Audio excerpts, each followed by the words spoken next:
Shalom teman-teman semua, saat ini kita akan mempelajari tentang Plasmodium. Plasmodium ini merupakan agen infeksius penyebab penyakit malaria. Jadi penyakit malaria ini adalah penyakit infeksius yang disebabkan oleh Plasmodium. Nah, malaria ini kata malaria berasal dari bahasa Italia dan terdiri dari dua suku kata. Kedua suku kata tersebut adalah mal dan aria yang memiliki arti udara yang jelek. Hal ini mungkin dikaitkan dengan pemahaman orang zaman dulu bahwa malaria terjadi diakibatkan oleh udara yang jelek pada masa yang lampau, karena mungkin pada masa yang lampau itu pengetahuan itu belum berkembang sama seperti sekarang, sehingga orang mengaitkan penyakit malaria itu dengan udara yang jelek. Penyakit ini telah dilaporkan sudah ada sejak tahun 1753, tetapi pada tahun 1753 ini belum, meskipun penyakit malaria ini sudah dilaporkan, tetapi belum diketahui penyebab dari penyakit malaria ini apa. Dan kemudian penyakit malaria ini baru ditemukan sekitar tahun 1880 oleh seorang ahli bernama Charles Louis Alphonse Laveran yang merupakan fisikawan, patolog, dan parasitolog berkebangsaan Prancis. Jadi pada sekitar tahun 1880-an ini Laveran dia menemukan bahwa ternyata penyakit penyebab malaria itu disebabkan oleh parasit, dan parasit itu yang sekarang kita kenal dengan sebutan Plasmodium. Dan atas berkat penelitian penemuannya ini pada tahun 1907 Laveran diberi hadiah Nobel. Nah, Nobel ini merupakan penghargaan tertinggi untuk seorang ilmuwan. Jadi itu merupakan penghargaan yang sangat prestisius, dan tidak sembarang orang mendapat hadiah Nobel ini, dan hadiah Nobel ini diberikan kepada orang-orang yang memiliki penelitian-penelitian yang sangat berpengaruh dalam bidang ilmu pengetahuan. Dan sejak penyebab penyakit malaria ini ditemukan, ilmu tentang penyakit malaria ini terus berkembang. Dan pada tahun 1885, seorang ahli bernama Camillo Golgi yang merupakan seorang dokter berkebangsaan Italia berhasil menjelaskan siklus hidup Plasmodium yang disebut dengan siklus schizogony erythrocytic atau dikenal juga dengan siklus Golgi. Selanjutnya pada tahun 1898, Ronald Ross dan Bignami menjelaskan tentang siklus Plasmodium pada tubuh nyamuk. Kemudian pada sekitar tahun 1900, Patrick Matson berhasil menjelaskan bahwa Plasmodium ini ditularkan oleh nyamuk. Jadi nyamuk ini berperan sebagai faktor malaria. Karena apa? Karena nyamuk itu dapat menularkan penyakit malaria atau dapat menularkan Plasmodium kepada manusia. Dan Plasmodium merupakan parasit yang tergolong dalam kelompok Sporozoa, dan sampai sekarang ini terdapat 5 spesies, dan spesies tersebut dari 5 spesies Plasmodium tersebut adalah yang pertama itu Plasmodium falciparum, Plasmodium vivax, Plasmodium ovale, dan Plasmodium malariae. Dan baru-baru ini ditemukan terdapat Plasmodium baru yang dapat menginfeksi manusia, yaitu Plasmodium knowlesi. Nah, seperti yang saya sudah jelaskan tadi, bahwa Plasmodium ini merupakan protozoa darah yang tergolong ke dalam kelompok Sporozoa. Plasmodium ini dia termasuk ke dalam filum Apicomplexa, kelas protozoa, dan subkelas Coccidiida, dan dia itu termasuk ke dalam famili Plasmodidae, dan termasuk dalam genus Plasmodium, dan dia memiliki 5 spesies, yaitu spesies Plasmodium falciparum, Plasmodium vivax, Plasmodium ovale, Plasmodium malariae, dan Plasmodium knowlesi. Kemudian morfologi Plasmodium dalam tubuh manusia, yakni di dalam eritrosit di dalam eritrosit dan sering ditemukan melalui pemeriksaan mikroskop, itu memiliki beberapa stadium, yaitu stadium tersebut adalah stadium trofozoid, schizon, dan dermatosit. Nah, misalnya jika teman-teman lihat di gambar sini ada yang namanya stadium di sini, ini adalah stadium trofozoid, kemudian stadium schizon, dan stadium dermatosit. Nah, stadium gametosit ini terdiri dari dua jenis sel. Yang pertama itu mikrogamet dan makrogamet. Nah, apa itu mikrogamet dan makrogamet?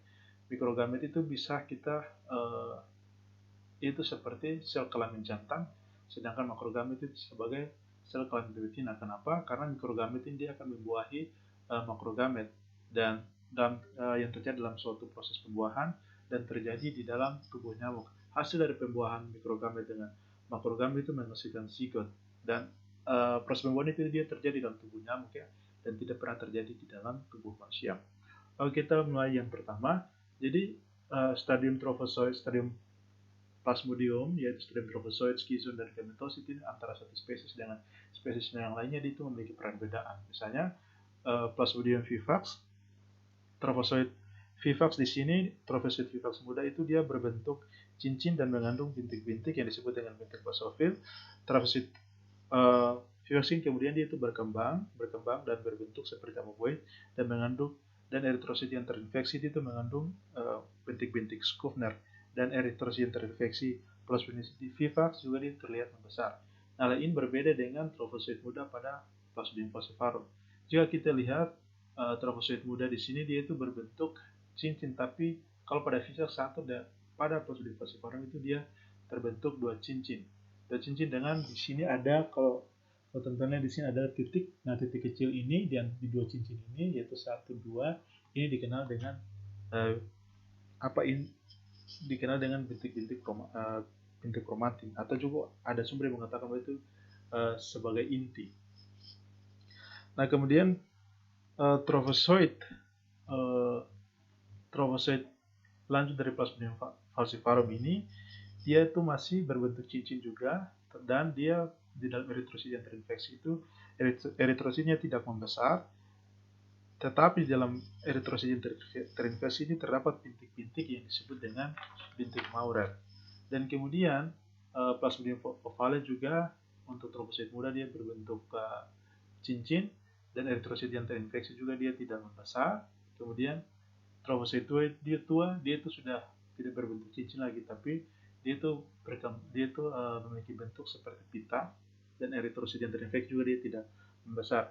Nah, pada Plasmodium ovale dia itu memiliki bentuk mirip dengan bentuk pada Plasmodium vivax, yaitu pada trofozoid muda berbentuk cincin. Di sini itu seharusnya berbentuk cincin, tapi di sini tidak terlalu kelihatan. Kalau misalnya dilihat di bawah mikroskopik itu kelihatan bahwa Plasmodium ovale muda, trofozoid ovale muda itu dia berbentuk cincin. Kemudian trofozoid tua dia itu terdapat bintik-bintik sama seperti pada bintik-bintik yang terdapat pada eritrosit yang terinfeksi Plasmodium vivax, yaitu bintik-bintik yang disebut dengan bintik-bintik Skufner. Kemudian pada stadium skizon pada Plasmodium vivax itu eritrosit yang terinfeksi vivax itu dia terisi penuh, sehingga ukuran eritrositnya itu dia membesar, dan susunan merozoid yang terdapat di dalam eritrosit di dalam skizon dan skizon terdapat dalam eritrosit itu dia tidak teratur. Jika teman-teman lihat di sini adalah merozoid ya. Merozoidnya bentuknya tidak teratur. Nah, begitu pula dengan Plasmodium falciparum di sini. Nah, tetapi pada Plasmodium vivax eritrosit yang terinfeksi itu dia tuh eritrositnya dia akan bentuknya itu akan membesar. Awalnya tadi dia kecil, sebelum terinfeksi dia kecil, kemudian ketika setelah terinfeksi dan dia itu masuk ke dalam stadium skizon, bentuknya itu membesar. Kemudian pada Plasmodium falciparum, bentuk skizon Plasmodium falciparum, eritrosit yang terinfeksi dia tidak membesar, dan susunan merozoid, jika teman-teman lihat di sini susunan merozoidnya dia tidak teratur. Kemudian hal ini berbeda dengan skizon tua pada Plasmodium malariae. Nah, kalau pada vivax dan kepada falciparum dan kepada ovale itu bentuknya tidak teratur, tapi pada Plasmodium malariae ini bentuk merozoidnya itu teratur, dan bukan teratur tapi sangat teratur, dan keteraturan daripada merozoid yang terdapat di dalam stadium skizon ini dia tuh membentuk mirip seperti bunga mawar, sehingga sering disebut juga stadium skizon malariae ini sering disebut juga sebagai roset. Kenapa roset? Karena bentuknya itu menyerupai bunga mawar, dan eritrosit yang terinfeksi juga dia tidak membesar. Nah, pada skizon pada Plasmodium ovale, skizon itu pada Plasmodium ovale di sini itu eritrosit yang terinfeksi itu dia itu bentuknya dia itu lonjong, terus kemudian bentuknya dia uh, tidak teratur, dan eritrosit yang terinfeksi juga terdapat uh, apa namanya terdapat bintik-bintik bintik-bintik Scribner, dan juga uh, skizon plasmodium vivax ini dia itu mengisi hanya 3/4 dari eritrosit, dan eritrosit yang terinfeksi ini juga bentuknya itu dia agak besar daripada bentuk normal eritrosit. Dan kemudian pada stadium gametosit ini seperti yang saya sudah jelaskan, ada jantan dan betina ya. Pada Plasmodium vivax, pada bentuk gametosit Plasmodium vivax, bentuknya itu dia tidak bulat, tapi dia ini bentuk lonjong, atau sebagian juga berbentuk bulat, baik gametosit maupun baik mikrogametosit maupun makrogametosit itu ada bentuk yang bulat, ada juga bentuknya yang lonjong. Dan eritrosit yang terinfeksi vivax itu akan membesar. Kemudian hal ini berbeda dengan Plasmodium falciparum. Plasmodium falciparum dia memiliki bentuk gametosit yang sangat khas. Saking khasnya itu dia menyerupai buah pisang. Dan ukuran gametosit ini dia akan, jika teman-teman lihat di mikroskopik, dia itu ukurannya lebih besar daripada eritrosit. Cuma di sini dia tidak digambarkan eritrosit ya. Sebenarnya kalau misalnya ada eritrosit, ukuran daripada gametosit ini lebih besar dari eritrosit. Kalau misalnya teman-teman lihat di bawah mikroskopik ya. Nah, kemudian Plasmodium ovale, pada Plasmodium ovale ini Plasmodium malariae. Nah, pada Plasmodium malariae ini eritrosit yang terinfeksi itu dia bentuknya bulat atau lonjong. Kemudian eritrosit yang terinfeksi ini ukurannya ada yang nomor ukurannya tidak membesar. Kemudian pada Plasmodium ovale ini bentuk eritrositnya itu dia lonjong, dan eritrosit yang terinfeksi itu ada yang berbentuk normal, tetap ada juga yang ukurannya agak membesar, dan ada juga yang ukuran gametositnya itu sama dengan ukuran eritrosit yang terinfeksi. Dan pada eritrosit yang terinfeksi dijumpai bintik-bintik yang disebut dengan bintik-bintik Scribner. Oke. Nah, dalam materi kali ini saya tidak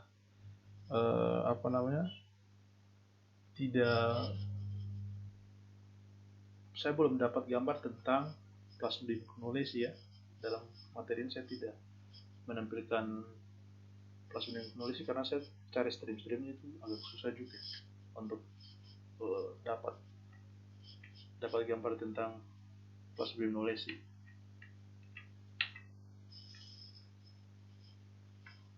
Oke, kemudian siklus hidup Plasmodium. Nah, siklus hidup Plasmodium ini terbagi menjadi 2 siklus. Siklus hidup tersebut adalah siklus hidup aseksual dan siklus hidup seksual. Siklus hidup aseksual merupakan siklus hidup Plasmodium yang terjadi dalam tubuh manusia, sedangkan siklus hidup seksual merupakan siklus hidup manusia yang terjadi di dalam tubuh nyamuk.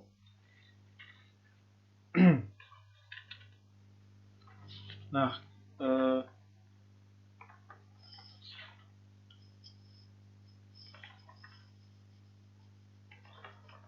oke, jadi secara garis besar siklus hidup Plasmodium dibagi menjadi 2. Yang pertama siklus hidup aseksual dan siklus hidup seksual. Nah, siklus hidup seksual itu hanya terjadi dalam tubuh nyamuk, sedangkan siklus hidup aseksual dia hanya terjadi di dalam tubuh manusia.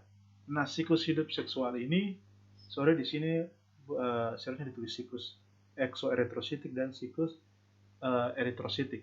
Nah, siklus aseksual ini terbagi ke dalam 2 siklus lagi, yaitu siklus eksoeritrositik dan siklus eritrositik. Ada juga buku yang menjelaskan bahwa siklus aseksual ini dia terdiri dari 4 siklus. Tetapi ketika misalnya teman-teman baca baik itu 2 siklus maupun 4 siklus, itu substansi yang dijelaskan tetap sama. Jadi tidak ada perbedaan ya, antara 2 siklus dan 4 siklus. Jadi kalau teman-teman mau ditanya, coba jelaskan siklus aseksual, ketika teman-teman jelaskan, entah itu teman-teman menjelaskan baik siklus terdiri dari 4 siklus maupun terdiri dari 2 siklus, itu tetap sama, substansi yang dijelaskan tidak ada perbedaan sama sekali.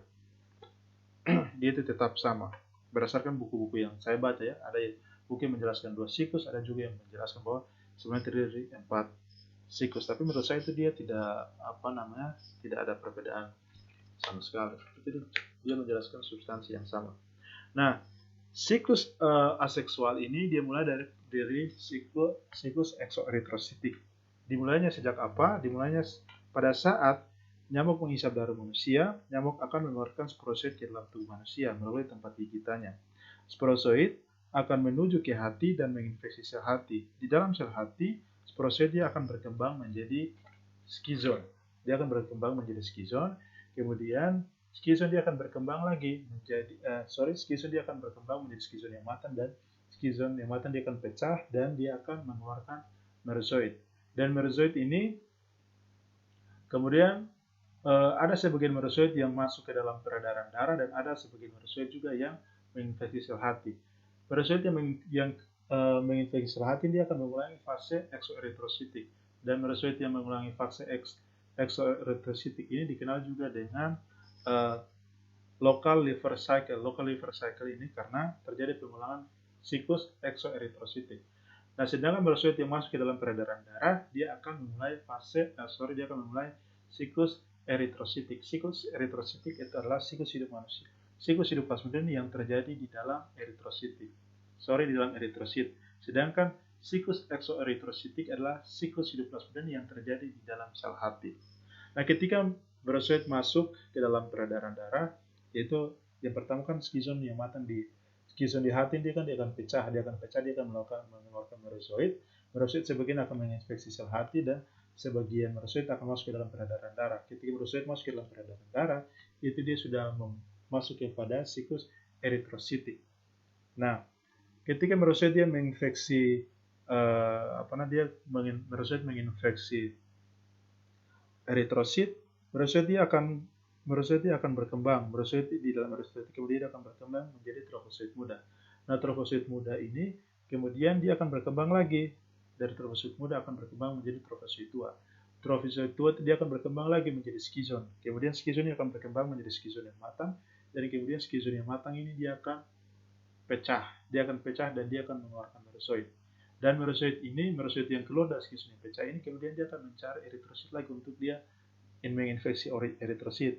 Ketika dia sudah menginfeksi eritrosit dan masuk ke dalam eritrosit, dia akan berkembang lagi. Dia akan berkembang menjadi trofosit muda.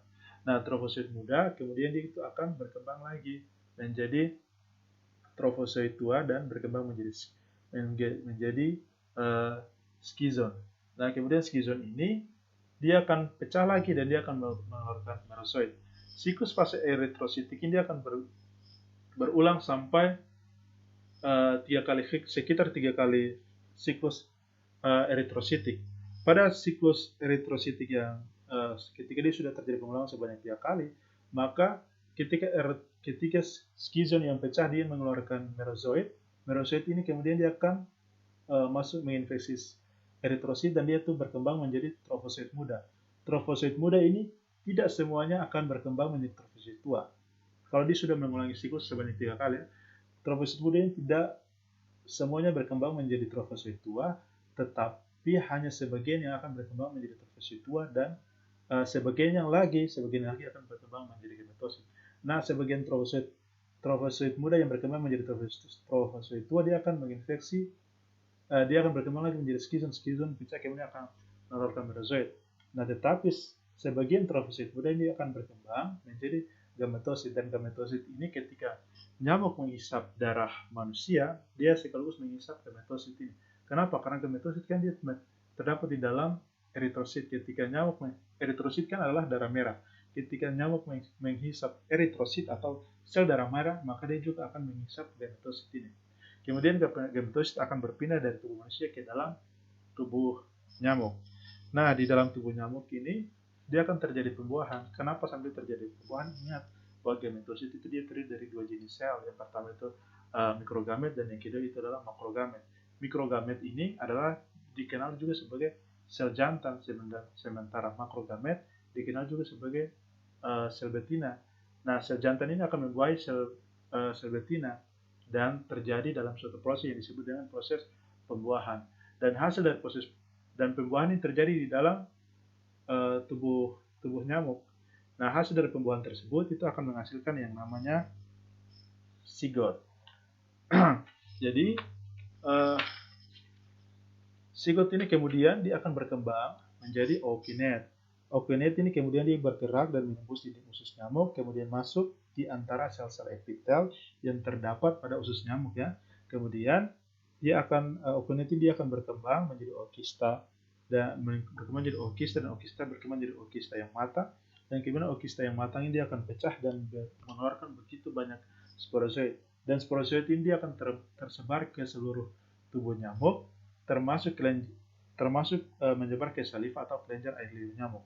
Dan ketika sporozoid sudah masuk ke kelenjar air liur nyamuk, pada saat inilah sporozoid sudah siap ditularkan kepada manusia.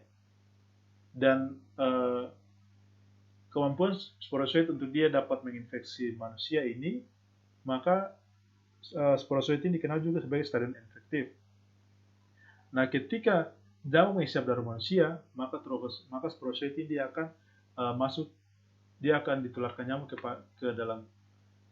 kepada manusia, dan sporozoid yang masuk ini dia akan memulai siklus aseksual. Nah, siklus aseksual dimulai dari mana? Yaitu dari siklus eksoeritrositik. Ketika dia sudah selesai siklus eksoeritrositik, kemudian dia masuk ke siklus eritrositik. Jadi sporozoid itu dari tubuh nyamuk dia akan masuk ke dalam tubuh dan menuju ke hati, kemudian di hati dia berkembang menjadi skizon berkembang menjadi monozoid, dan kemudian monozoid pecah, skizon dia akan berkembang menjadi skizon yang matang, kemudian skizon yang matang pecah dan mengeluarkan merozoid, dan merozoid ini dia akan menginfeksi sel hati dan juga sebagian akan masuk ke dalam peredaran darah dan mulai siklus eritrositik. Nah, begitu seterusnya.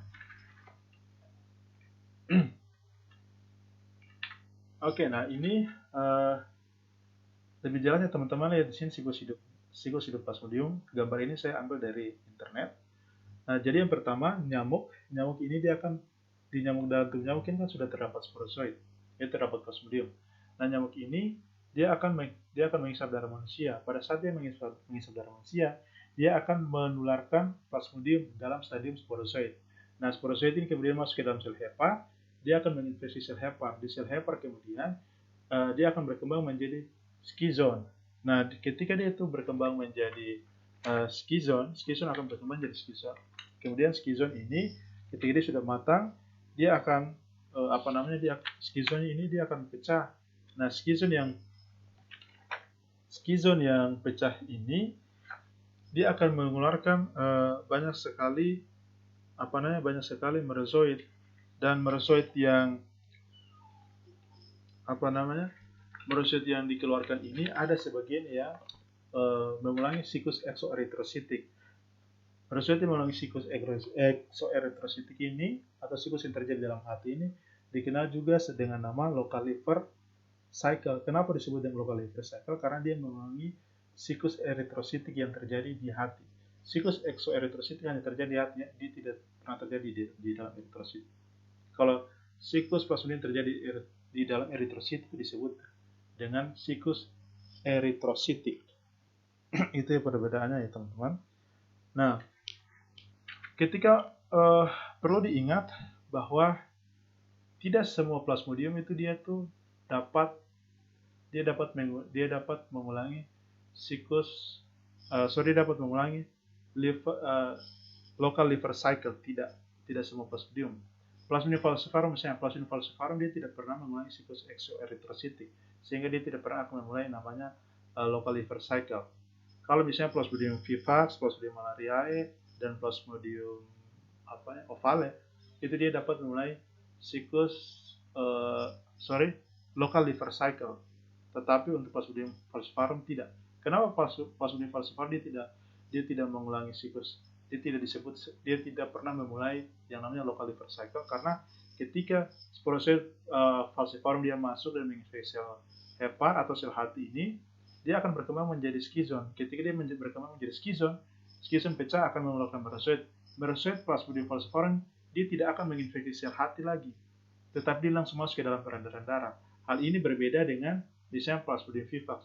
Plasmodium vivax ketika dia pecah, ketika dia itu menginfeksi sel hepar, kemudian dia itu berkembang menjadi skizon. Skizon akan pecah dan mengeluarkan merozoid. Merozoid Plasmodium vivax ini dapat menginfeksi sel hati dan mulai siklus exoeritrositik yang sama, sehingga dia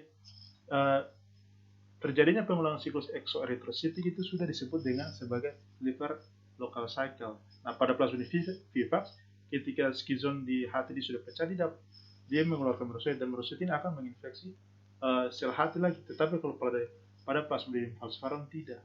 Plasmodium falciparum dia tidak pernah mengulangi siklus exoeritrositik. Jadi ketika dia sudah skizonnya sudah pecah dan mengeluarkan merozoid dari Plasmodium falciparum, dia tidak pernah menginfeksi sel hati lagi, tetapi langsung masuk ke dalam peredaran darah dan menginfeksi menginfeksi eritrosit. Nah, merozoid yang masuk ke dalam peredaran darah akan menginfeksi eritrosit. Ketika dia sudah masuk ke dalam peredaran darah dan menginfeksi eritrosit, itu dia sudah masuk ke dalam siklus yang namanya siklus eritrositik. Ingat, siklus eritrositik itu terjadi di dalam sel darah merah atau di dalam eritrosit. Nah, merozoid yang menginfeksi eritrosit kemudian dia akan berkembang menjadi trofosit muda. Nah, trofosit muda ini kemudian akan berkembang lagi menjadi trofosit tua. Trofosit tua akan berkembang lagi menjadi sizon, dan kemudian sizon ini yang matang dia akan pecah dan mengeluarkan merozoid. Kemudian dia akan mengulangi siklus eritrositik ini sebanyak 3 kali. Nah, ketika dia sudah selesai mengulangi siklus eritrositik sebanyak 3 kali ini, misalnya merozoid ini ketika dia akan menginfeksi eritrosit dan berkembang menjadi trofosit muda. Sebagian trofosit muda ini tidak semua trofosit muda ini dia akan berkembang lagi, dia akan berkembang menjadi trofosit yang tua. Tidak, tetapi hanya sebagian yang berkembang menjadi trofosit tua, berbeda dengan siklus sebelumnya. Kalau siklus sebelumnya, misalnya pada siklus yang pertama kan, siklus eritrositik yang pertama kan trofosit muda, semua akan berkembang menjadi trofosit tua. Tidak. Kalau dia sudah lebih dari 3 kali siklus, berarti siklus keempat, misalnya siklus keempat ini, ketika pada siklus yang keempat, trofosit muda dia sudah hanya sebagian saja yang akan berkembang menjadi trofosit tua. Lalu sebagiannya dikemanakan? Sebagian trofosit muda akan berkembang menjadi gametosit. Nah, ketika trofosit muda berkembang menjadi gametosit ini kemudian akan berpindah ke dalam tubuh nyamuk ketika nyamuk menghisap darah manusia. Nah, di dalam tubuh nyamuk ini akan terjadi proses pembuahan.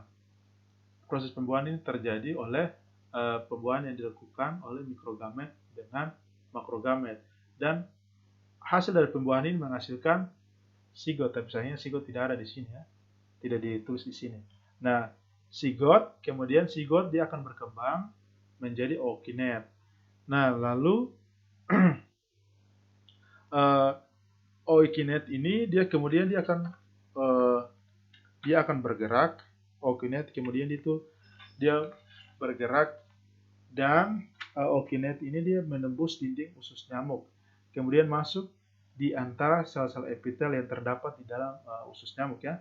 Kemudian ookinet di antara sel-sel epitel ini, ookinet kemudian berkembang menjadi ookista dan ookista ini kemudian dia menjadi matang, dan ookista yang matang ini dia akan pecah.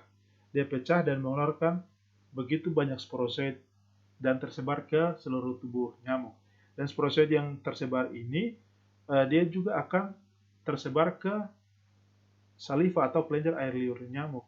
Nah, di sporozoid yang masuk ke dalam kelenjar air liur nyamuk ini, ketika nyamuk menghisap darah manusia, maka nyamuk sudah dapat mengeluarkan sporozoid ke dalam tubuh manusia, dan akan terjadi infeksi aseksual yang berulang. Itu seperti ini, ketika sporozoid sudah dalam kelenjar air liur nyamuk, ketika nyamuk menghisap darah manusia, maka sporozoid itu akan ditularkan ke dalam tubuh nyamuk lagi.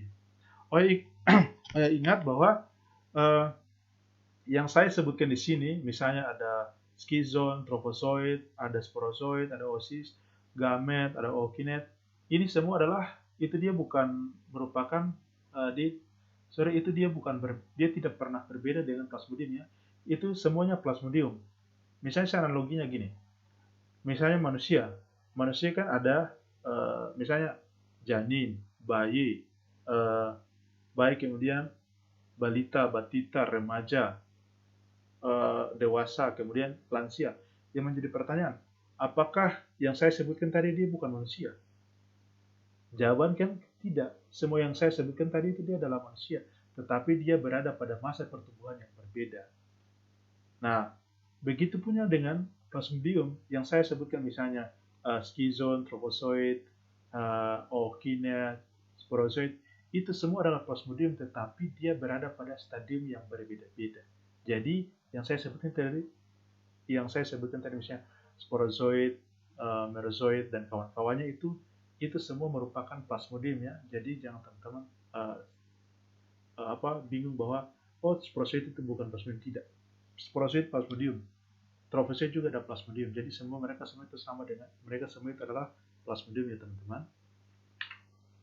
Oke. Nah, penyakit malaria ini disebabkan oleh plasmodium yang ditularkan oleh nyamuk.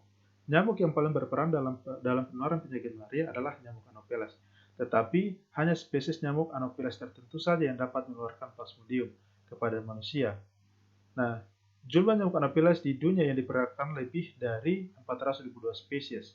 Dari jumlah tersebut terkonfirmasi sekitar 60 spesies berperan sebagai faktor malaria. Faktor malaria artinya bahwa spesies nyamuk Anopheles yang dapat menularkan plasmodium kepada malaria atau yang berperan dalam penularan malaria. Kalau spesies Anopheles yang tidak dapat menularkan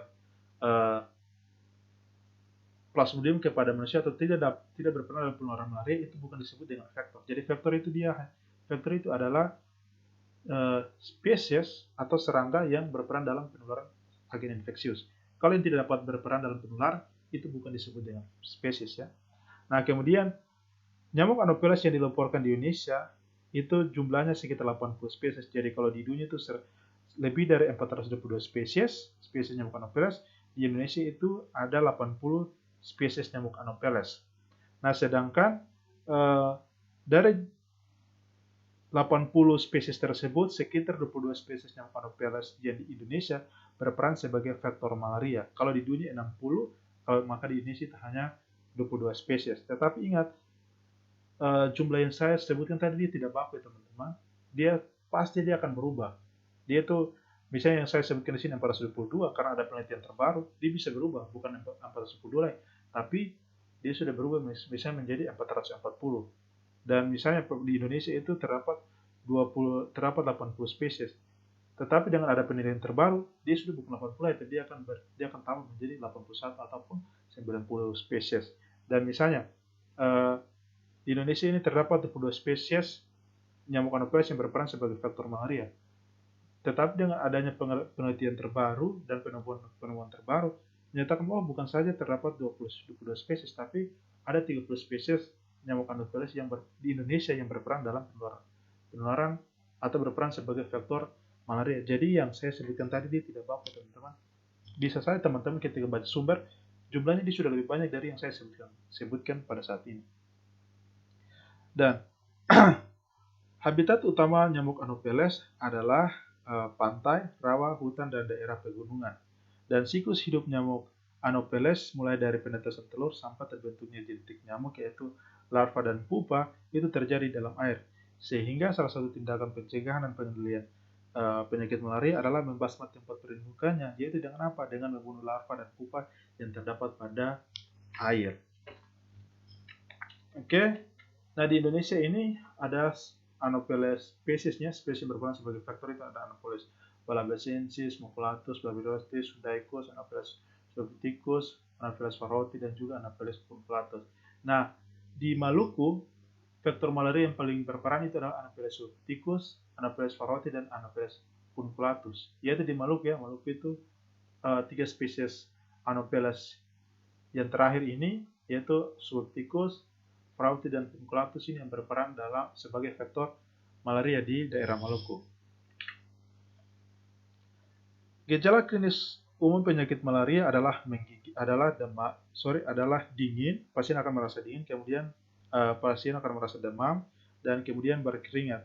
Nah, pada awal muncul gejala klinis pada pasien malaria itu adalah pasien dia akan merasa dingin, bahkan ada yang sampai menggigil, kemudian pasien akan merasa demam, setelah demam pasien akan berkeringat dan berkeringat sampai bajunya itu dia basah. Dan gejala ini merupakan gejala klasik malaria yang paling sering muncul pada pasien-pasien yang belum memiliki imunitas terhadap Plasmodium. Istilah pasien yang belum memiliki imunitas terhadap Plasmodium karena pasien yang terinfeksi penyakit malaria ini, pasien malaria ini dia belum pernah terinfeksi penyakit malaria belum pernah terinfeksi Plasmodium sama sekali. Sehingga ketika dia terinfeksi dia menunjukkan gejala klasik malaria, yaitu dia itu yang pertama dia itu merasa kedinginan, kemudian setelah kedinginan dia akan demam, setelah demam kemudian dia akan berkeringat. Nah, itu karena pasien ini dia belum memiliki imunitas terhadap Plasmodium, ataukah pasien yang dia sudah terinfeksi Plasmodium tetapi terinfeksinya 30 tahun yang lalu. Sehingga ketika dia terinfeksi lagi, dia sudah tidak memiliki imunitas, dia antibodinya sudah berkurang. Bahkan antibodinya tidak ada sama sekali karena sudah lama dia terinfeksi, sehingga antibodinya berkurang, bahkan tidak ada sama sekali. Sehingga kita dia terinfeksi Plasmodium lagi, dia menunjukkan gejala klasik malaria. Dan gejala klasik malaria ini dikenal juga sebagai klasik malaria.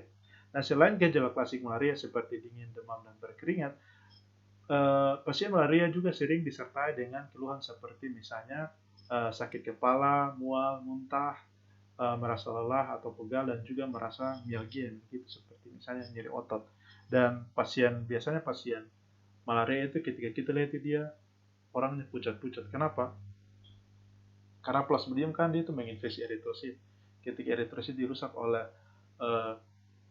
Plasmodium, maka otomatis jumlah eritrosit dalam darah kan dia berkurang. Ketika eritrosit dalam darah dia berkurang, maka orang juga dia tampak pucat. Pasien malaria juga akan tampak pucat. Oke, kemudian pemeriksaan yang dapat dilakukan untuk memeriksa Plasmodium adalah yang pertama itu pemeriksaan dengan menggunakan pemeriksaan mikroskopik. Pemeriksaan mikroskopik ini bertujuan untuk mencari keberadaan parasit pada sebagian sediaan darah. Dan pemeriksaan mikroskopik ini merupakan pemeriksaan yang digunakan dalam diagnosis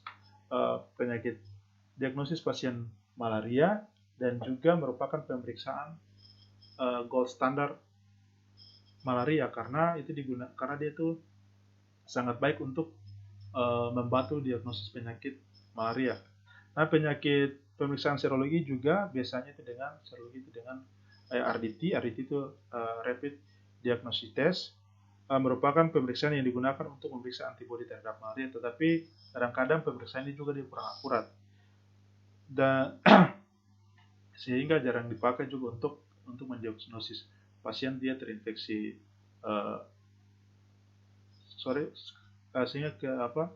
jarang dipakai untuk membantu diagnostik malaria. Nah, kemudian pemeriksaan dengan menggunakan PCR. Pemeriksaan dengan menggunakan PCR ini digunakan untuk mencari keberadaan DNA Plasmodium dalam tubuh. Tetapi keterbatasan dari pemeriksaan dengan PCR ini adalah PCR ini merupakan alat yang sangat mahal, dan juga dia membutuhkan teknisi yang sumber daya manusia yang istilahnya yang memiliki kompeten dalam mengoperasikan mesin PCR, ya. Karena PCR ini membutuhkan kompetensi, dia tidak sama seperti dengan pemeriksaan mikroskopik. Tetapi kelemahannya yang lain itu adalah PCR ini dia tidak terlalu bagus untuk digunakan dalam membantu mendiagnosis pasien malaria atau membantu mendiagnosis penyakit malaria. Dan PCR ini kebanyakan digunakan di laboratorium untuk tujuan penelitian. Nah, kalau mikroskopik ini kebanyakan digunakan di rumah sakit maupun puskesmas. Kenapa? Dia merupakan gold standar yang digunakan untuk membantu diagnostik malaria. Obat yang digunakan untuk pengobatan penyakit malaria adalah ACT. Pemberian ACT yang sering dipakai adalah dehydroartemisinin piperacin atau disingkat juga DHP. Dan pemberian ACT ini sering dikombinasikan juga dengan primaquine. Dan pengobatan malaria berat itu menggunakan injeksi artesunat. Kemudian ketika sudah diinjeksi, dia akan dilanjutkan dengan pemberian ACT. Nah, ACT yang digunakan itu adalah yang sering digunakan adalah dehydroartemisinin piperacin, dan kebanyakan itu dikombinasikan dengan primaquine. Oke, saya rasa hanya itu materi yang saya dapat sampaikan tentang Plasmodium. Terima kasih atas perhatian teman-teman semua.